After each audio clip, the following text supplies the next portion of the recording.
예, 감사합니다.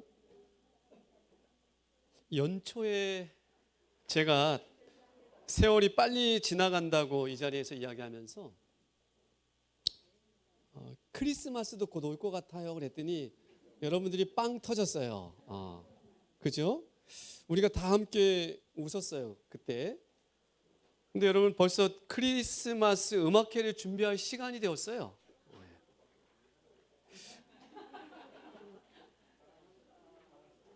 달력을 이제 10월달 찍고 11월달 넘기면 뭐 바로 정말 세월이 빨라도 너무 빠르죠. 필리핀은요 10월 중순이면 계속 캐롤 틀어요. 그리고 막 백화점 같은데 막 화려하게 트리 같은 거 만들어 놓고 벌써 그 다음에 옷 파는 데 보면은 잘 어울리지 않게 막 겨울 파카들 막 쫙 해놓고 크리스마스 분위기가 납니다. 너무 빠르죠. 정신을 바짝 차리고 우리가 살아야겠다라는 생각이 듭니다. 추석 명절에 우리 장로님, 집사님 또 성도님들에게 목회부가 너무 큰 사랑을 받았습니다. 그래서 오늘 부목사님 가정 우리 사모님이 오셔서 너무 좋아요. 저희 가정 두 가정이 좀 일일이 찾아뵙고 좀 보답을 해야 되는데 그럴 수는 없어서 맛있는 정선시장의 따끈따끈한 한과를, 실제로 뜨겁지는 않습니다. 한과를 우리 부목사님 가정과 함께 선물로 준비했습니다. 오늘 점심 때 맛있게 드셔주시면 감사하겠습니다. 오늘 저는 벨은 엎드러졌고 느보는 구부러졌도다 라는 제목으로 하나님의 말씀 증거하겠습니다. 하나님의 말씀 이사야서 46장 1절입니다. 우리 큰 소리로 같이 읽어보겠습니다. 벨은 시작.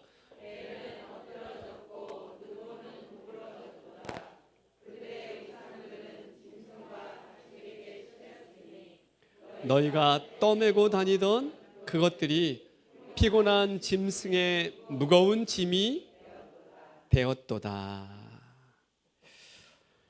이사야는 바벨론의 신들에 대해서 언급하고 있는데요. 지금 어떤 신이 나오고 있습니까?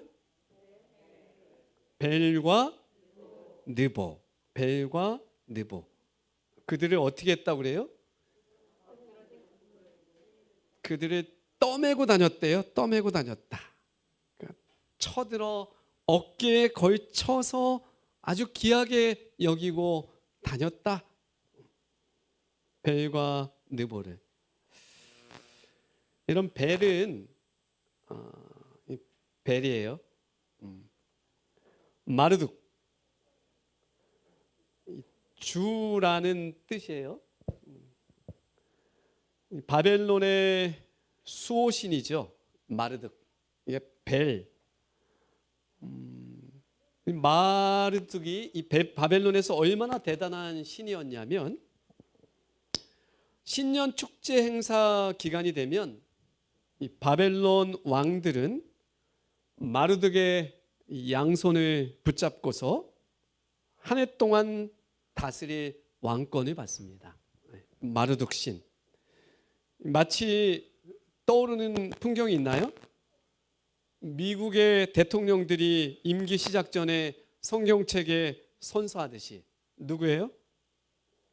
오바마 대통령. 그죠? 성경에 선서하듯이.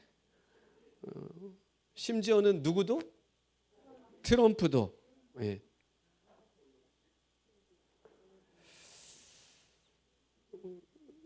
그런 거죠. 그거를 해마다 마르둑 손을 잡고서 이 왕들이 했다는 것이죠.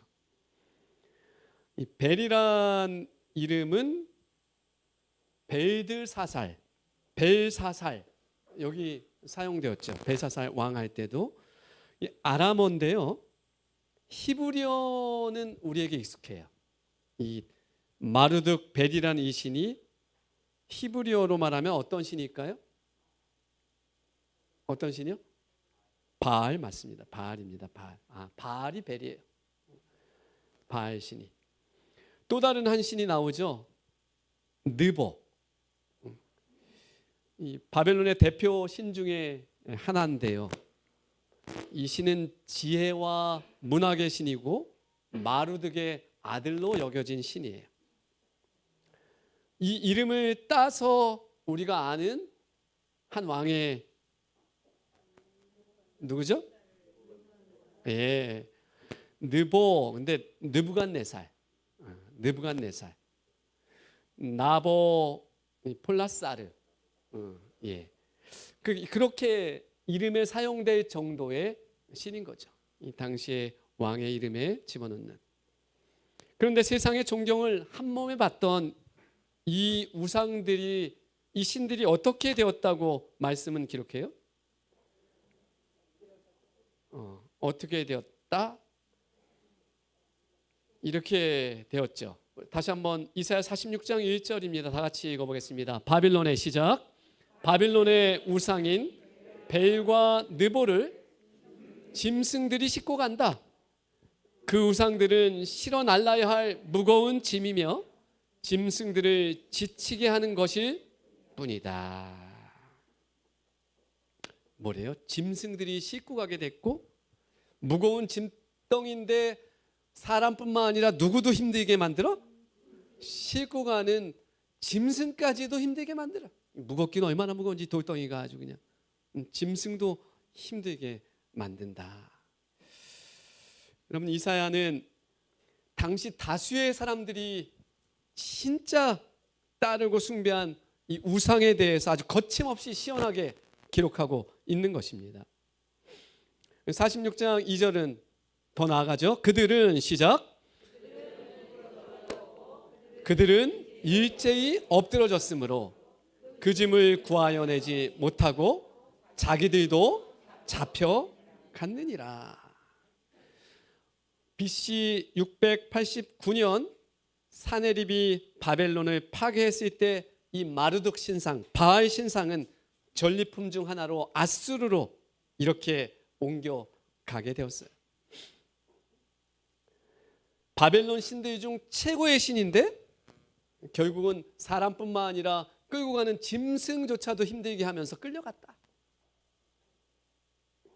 인간이 만든 신은 결국 인간을 구원하지 못하고 오히려 인간에게 무엇이 된다? 짐이 된다는 메시지입니다. 뭐 수많은 우상들이 있어요. 보세요. 사람은 뭔가 의존하기 위해서 이렇게 만드는 것 같아요. 참신이신 하나님이 내 마음속에 없을 때 뭔가를 만들어 냅니다. 근데 이 우상들이 구원은커녕 어떻게 한다고요? 나중에 짐승들조차, 사람뿐만 아니라 짐승들조차 힘들게 만들 것이다. 그것이 무엇이다? 우상이다. 그것이 우상이다. 여러분, 이 시대에도 우상들이 많습니까? 많이 있어요? 이 시대의 우상은 더 이상 돌이나 금속으로 된 형상은 아닌 것 같아요. 이제 그런 우상도 있는데 뭐 크게 그건 개의치 않는 시대에 우리가 살고 있는 것 같아요. 근데 여러분, 인간의 마음을 사로잡고 하나님보다 더 의지하게 만드는 것들이 있다면 그것은 성경적 의미에서 우상이 될 것입니다. 이 시대의 우상 무엇이 있나요? 핸드폰. 핸드폰. 이 시대의 우상. 또 뭐가 있나요? 돈, 물질주의와 돈. 금값. 금으로 만들어 놓은 것도 있는데 좀 가치가 꽤 클 거예요, 아마 저게. 네. 돈이 있으면 다 해결이 된다. 그죠? 그것이 삶의 중심을 차지하면서 하나님을 밀어내게 될 때 그것은 우상입니다. 틀림없이. 또 뭐가 있어요? 명품백도 우상이 돼요. 우리 명품백, 예. 보질 못해가지고 우리가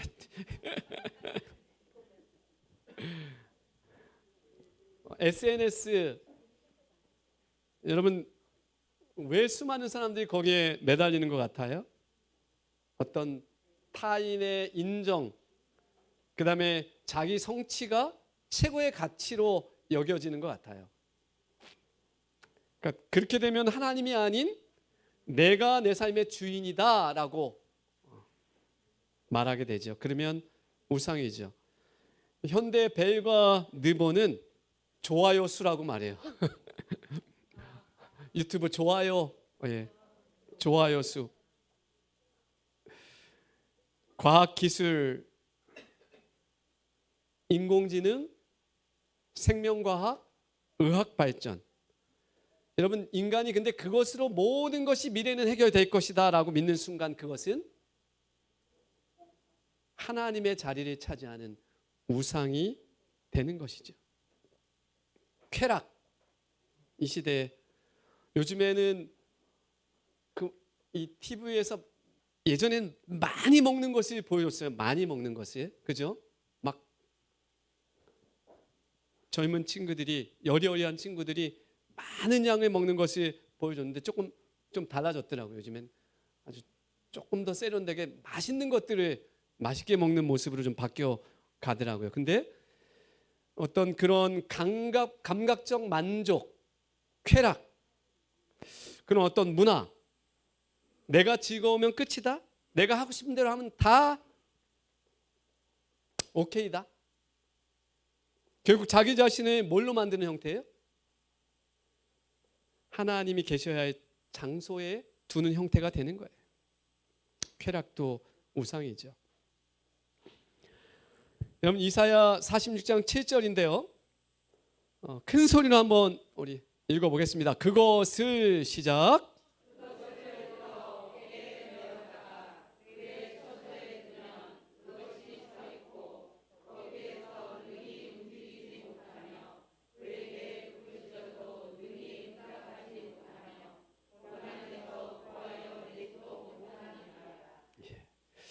이사야 46장은 우리에게 이렇게 묻습니다.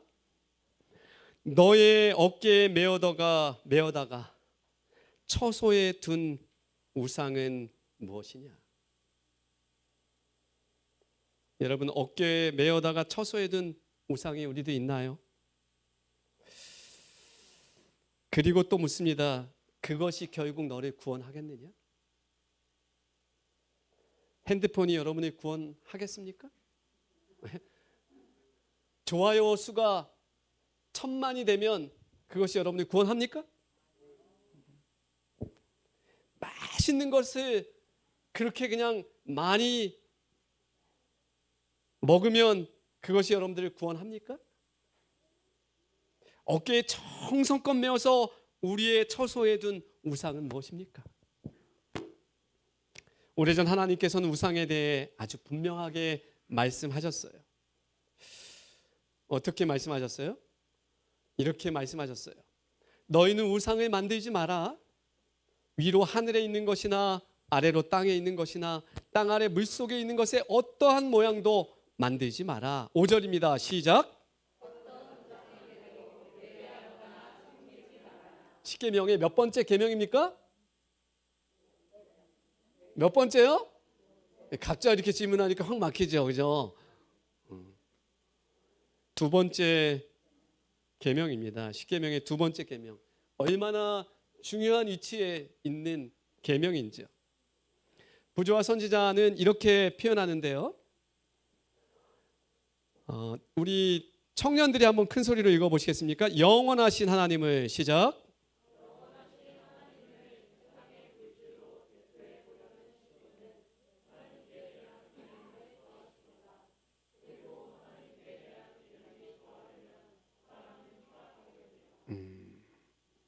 영원하신 하나님을 세상의 물질로 대표해 보려는 시도는 하나님께 대한 개념을 저하시키고요. 하나님에 대한 개념이 저하되면 사람은 어떻게 하게 된다? 타락하게 돼요. 타락하게 됩니다. 하나님이 이스라엘 백성에게 이 십계명을 주실 당시에 이 주변 나라 사람들은 다 이런 잡신을 만들었어요. 우상들을 만들었어요. 하나님이 어떤 형상의 신도 만들지 말라고 하신 이유는 분명하죠. 영원하신 하나님을 세상의 물질로 대표해 보려는 시도에 대해서 여러분, 그렇게 되면 사람은 타락하게 되는데요. 그냥 타락하게 되는 게 아니라 심각한 상태가 되기 때문에 하나님께서는 막고 있어요. 아주 심각한 상태에 이르게 됩니다. 그럼 우상을 따르게 되면 우상의 조종을 받게 돼요. 그리고 나를 잃게 돼요.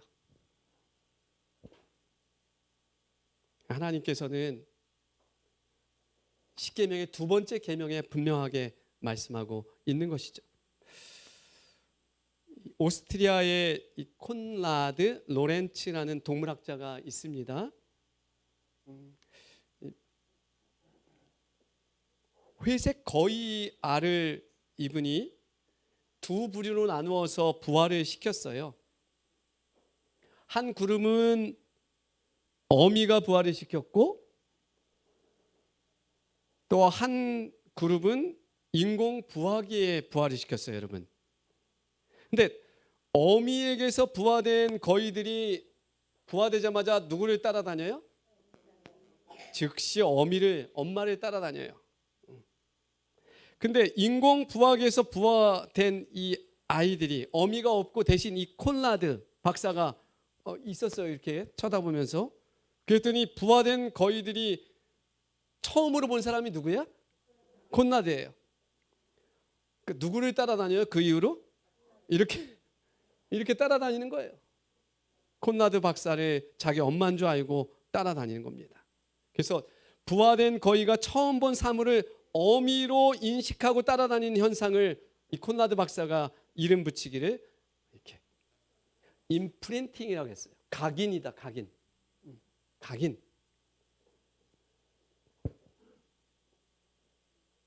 여러분, 거위에게만 각인이 일어나는 것 아닙니다. 그죠? 사람도 무엇을 보고 누구를 보느냐에 따라서 뭐가 일어나요? 각인이 일어나요. 각인되면 따라가는 것입니다.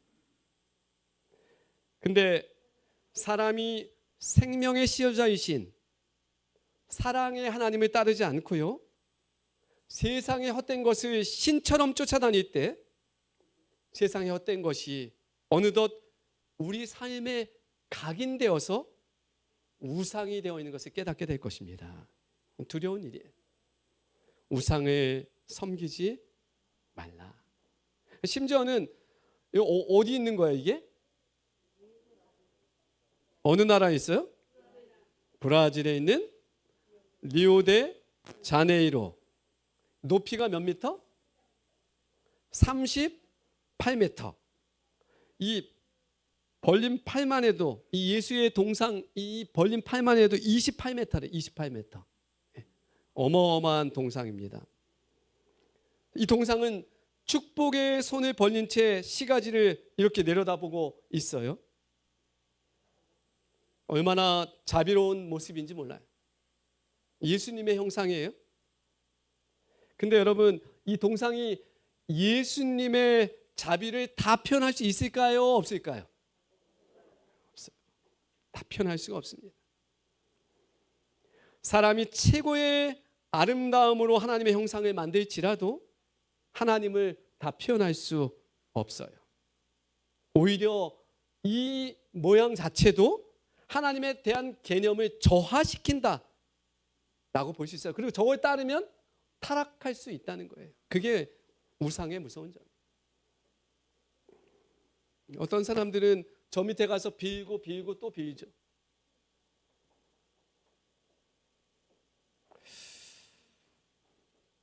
사람이 하나님보다 다른 대상, 실제 하나님이 아닌 다른 대상을 바라볼 때 결코 행복하거나 아니면 하나님이 원하는 만큼 아름답게 변화될 수 없다는 사실을 하나님께서 아셔요, 모르셔요? 아셔요. 그래서 뭐 하지 말라고요? 우상을 만들지도 말고 섬기지도 말라고 경고하시는 거예요.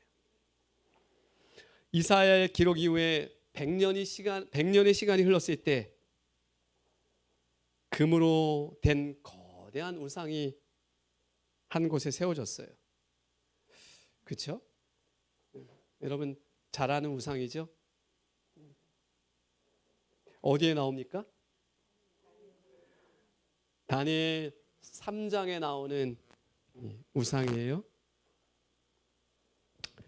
왕이여, 이 사람들이 왕을 높이지 아니하며 왕의 신들을 섬기지 아니하며 왕이 세우신 금신상에게 절하지 아니하나이다. 이런 모든 사람들이 금신상 앞에 절했습니다. 절대 다수가 금신상 앞에 엎드려졌어요. 그런데 하나님께만 경배하는 극소수의 존재가 이 금신상 앞에 어떻게 하고 있어요? 서 있습니다. 몇 명이에요? 3명이 서 있는 거예요. 여러분, 우리는 우상이 판치는 이 현대 세상에 살고 있어요. 그때 우리에게 필요한 것이 무엇인지 여기 서 있던 세 청년에게 배웁니다. 그것은 믿음이에요. 따라해보세요. 믿음. 그것은 믿음입니다. 여러분, 우상이 판치는 세상 속에서 하나님께서 바라보는 하나님의 백성은 믿음으로 서 있어야 돼요. 세상이 그럴싸하게 우상처럼 만들어 놓은 것을 더 큰 가치로 여기지 않고요. 하나님이 주신 진리를 생명보다 소중하게 여기는 것, 그것이 믿음입니다. 소수가 되었다고 해서 두려워하거나 주눅들지 않는 것이 믿음이에요. 그리고 진리의 편을 선택함으로 오는 환난과 시련에 두려움 없이 맞서는 것이 믿음이에요. 오늘 이 시대에, 이 우상이 판치는 시대에 우리에게 필요한 것은 무엇이라고요? 이 믿음이라고요. 그래서 저 히브리서 11장에 있는 사람들을 유심히 살펴보면 에녹, 노아, 아브라함, 이삭, 야곱, 요셉, 모세, 라합, 기드온, 바락, 삼손, 입다, 다윗, 사무엘. 여러분, 이들의 발걸음을 유심히 살펴보면 이들이 걸어간 길은 세상이 만들어 놓은, 다수가 만들어 놓은 그 우상 속에 갇히지 않고 창조주 하나님을 바라보며 믿음으로 나아갔음을 깨닫게 되는 것입니다. 그래서 히브리서 11장을 믿음장이라고 해요. 거기에는 누구도 있어요? 다니엘의 세 친구도 있고 다니엘도 들어있어요. 이름으로 나오지 않아도 말씀 속 내용으로 들어있습니다. 그렇죠? 결국 이 시대에, 우상이 판치는 이 시대에 여러분, 우리가 선택해야 되는 것은 세상을 거스를 수 있는 믿음이에요. 그 믿음이 쉽지 않죠. 다수 속에서 소수의 길을 가는 것이 얼마나 어려운지 우리 재림교인들은 특별히 더 많이 느끼며 삽니다. 여러분, 그래도 잘하고 계신 거예요. 그게 잘하고 계신 거예요. 낯설게 느껴지고 때때로 손가락질을 받고 수근수근 거림을 받을지라도 그것이 잘하는 것이에요. 소수가 되었다고 해서 두려워하거나 주눅들지 않는 것이 뭐라고요? 믿음이라고요. 진리의 편을 선택함으로 인해서 환난이나 시련, 어떤 수근수근 거림이나 손가락질이 좀 당해도 여러분 어깨를 펴시고 나아가는 것, 그것이 믿음임을 기억해 주시기 바랍니다. 교회 증언 사관은 이렇게 이야기하잖아요. 생명 그 자체도 거짓의 대가로 얻어져서는 안 된다. 순교자들은 단 한마디의 말이나 끄떡거림으로 진리를 부인하고 생명을 건질 수 있었다. 우상의 제단에, 우리 다 같이 한번 읽어볼까요? 우상의 제단에, 세 번째 줄 시작.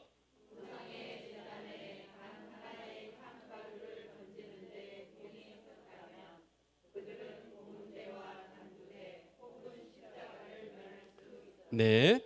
그러나 그들은 비록 그렇게 해서 목숨을 부지할 수 있게 된다 할지라도 말이나 행동으로 거짓말을 하기를 거절했다. 그들은, 또 읽어보겠습니다. 그들은 시작.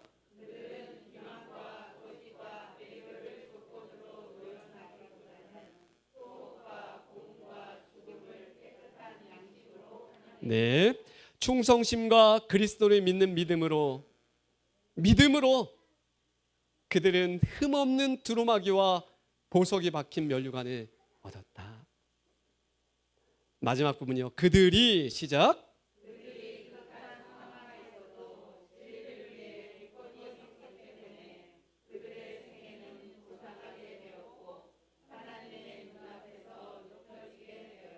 아멘. 그들이 극한 상황 하에서도 진리를 위해 굳건히 섰기 때문에 믿음. 진리를 위해 소수가 되기를 두려워하지 않는 믿음. 소수에 속했다고 두려워하거나 주눅들지 않는 믿음. 한 번의 말이나 행동으로도 타협하거나 도망치지 않는 믿음. 세상에 만든 우상이 판치는 이곳에서도 여러분 우리는 이 믿음을 소유하게 되길 간절히 소원합니다. 살다 보면 주변 사람들은 좀 승승장구하는 것 같을 때가 있어요. 나만 초라해질 때가 있어요. 내가 세상에 우상편에 서 있지 않고 하나님이 원하시는 길에 서 있다면 사랑하는 장애월곡교회 성도님들이시여 안심하시기 바랍니다. 하나님이 우리를 위해 준비해 놓으신 것은 영원이라는 사실을 기억해 주시기 바랍니다. 조급하지 말고 세상의 우상이 아닌 하나님이 뜻하신 곳에 우리를 그곳에 서 있게 하여 주십시오. 요즘 세상이 어때요? 하나님께서 준비하신 영원한 것을 너무 쉽게 놓아버리는 세대예요.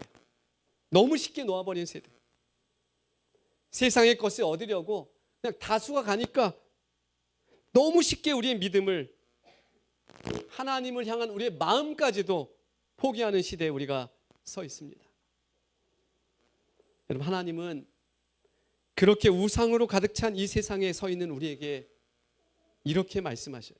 우리가 믿는 하나님은 이렇게 말씀하십니다. 여러분, 이것이 우리가 우상이 아닌 하나님을 선택해야 하는 이유예요. 이사야 46장 3절과 4절입니다. 야곱의 집이요 이스라엘 집에 남은 모든 자여 내게 들을지어다.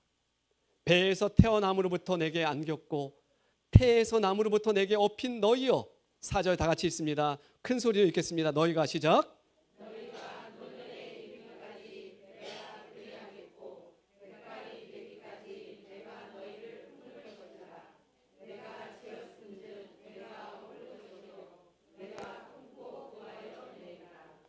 제가 많은 얘기를 했지만 오늘 이 결론을 내기 위해서 한 이야기예요. 누가 진짜 짐을 지는 신인가? 여러분, 마르둑과 누보는 세상의 우상들은 뭐예요? 결국은 사람에게도 짐이 되고 동물들에게도 짐이 되는 존재이다라고 이사야는 이야기하는 거예요. 누가 진짜 짐을 지는 신인가? 근데 하나님은 뭐라고 지금 이야기하는 거예요?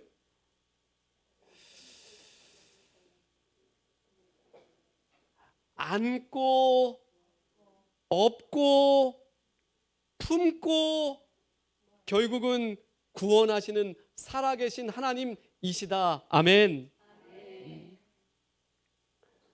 여러분, 세상에 다수가 따라가는 그런 좋아 보이는 것들, 우상입니다. 이사야는 분명한 하나님을 우리에게 가르쳐줘요. 우리가 믿는 하나님은 안고 업고 품고 결국은 구원하시는 살아계신 하나님이시다. 여러분 신명기 1장 31절 이 똑같은 표현이죠. 같이 읽어보겠습니다. 광야에서도 시작.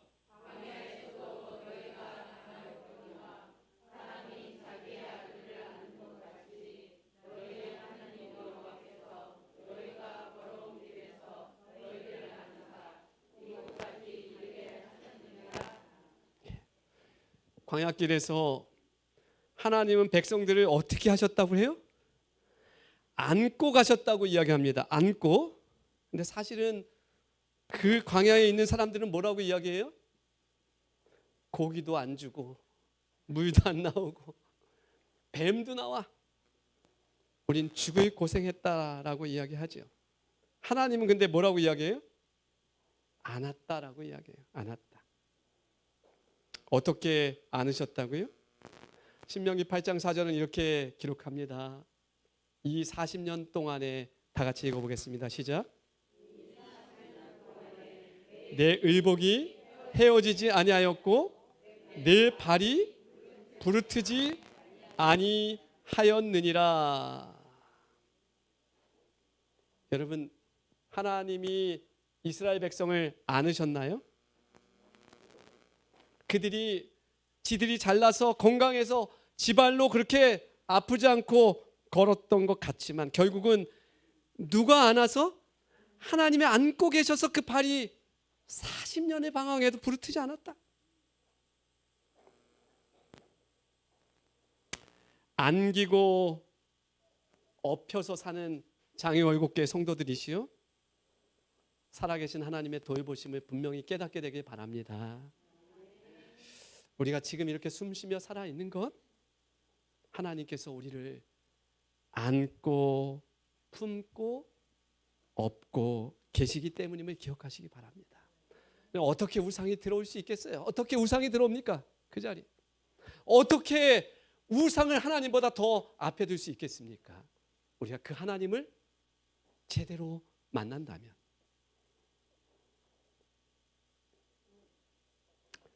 결국 우리가 받은 구원 자체도 예수님의 등에 업혀서 받은 구원이지 않습니까? 야곱의 집이여, 이스라엘 집에 남은 모든 자여, 내게 들을지어다. 배에서 태어남으로부터 내게 안겼고 태에서 나무로부터 내게 업힌 너희여, 너희가 어디에 이르기까지? 노년에 이르기까지 내가 그리하겠고, 무엇이 되기까지? 백발이 되기까지 내가 너희를 어떻게 할 것이다?